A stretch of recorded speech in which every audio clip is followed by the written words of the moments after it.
I'm here today to unbox the new Jabra Elite 85H wireless headset. So this is their top of the line wireless headset that they just recently introduced.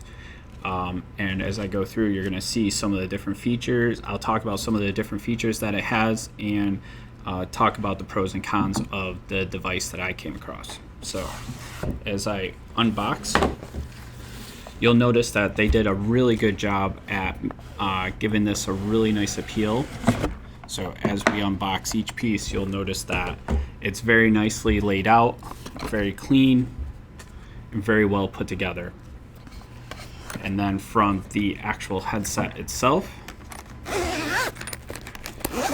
you'll notice that it comes with all the parts and accessories that you need for a wireless headphones. So because they sell this worldwide and throughout the world, you'll notice that they still have the older airplane adapter, which isn't really needed anymore in any US flight, but they do have that part as well. Of course, a charging cable using the new USB-C standard. And then from the headphones themselves. So the case that holds this is a really nice durable case that you can travel and pack in your suitcase or in your backpack.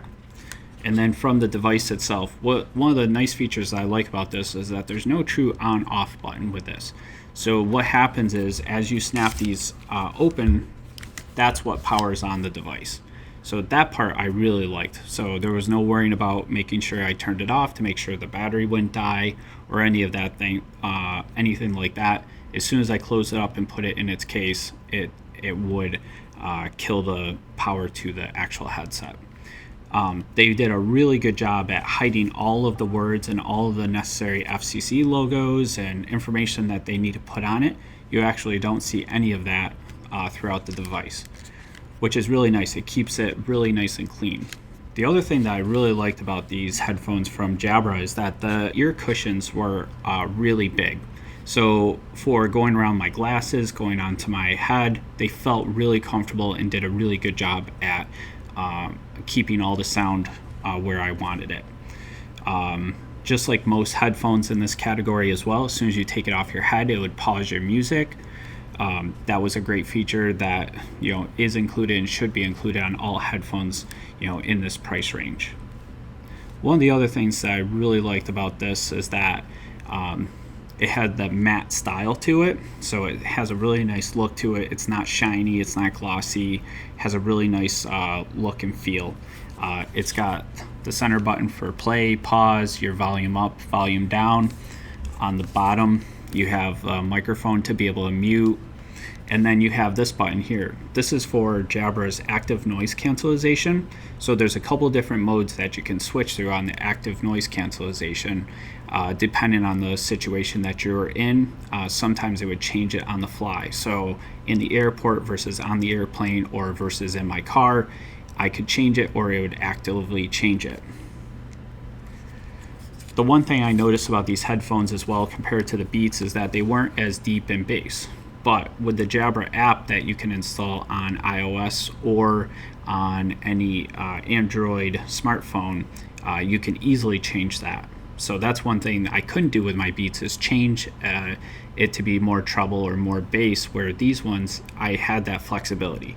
Now I did have to use the app on the outside to control that, but the app also does and manages all your firmware updates as well, which was really nice to be able to see from the app's perspective.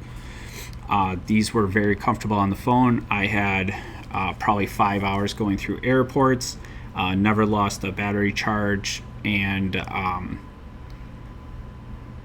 never had to worry about it being uncomfortable as well throughout that time frame. The one thing with the active noise cancellation, since it tries to cancel the noise or adjust on the fly depending on what you're doing, I found that actually on the actual airplane during takeoffs and landings that it was trying to adjust to a noise cancellation level that I actually didn't like. So that was one drawback I did have from these headphones, is that during takeoffs and landings it almost sounded like a vibration in my ear because it was changing the active noise cancellation. Now I could have overrode that on my app or by pushing the button itself on the headphones, but as we all know, if you go through airports and you're flying with these types of headphones on, takeoffs and landings aren't that long compared to overall flight anyways. So while it was a drawback, it's not something that would persuade me not to purchase these headphones. Thank you for watching this video on the Jabra Elite 85H.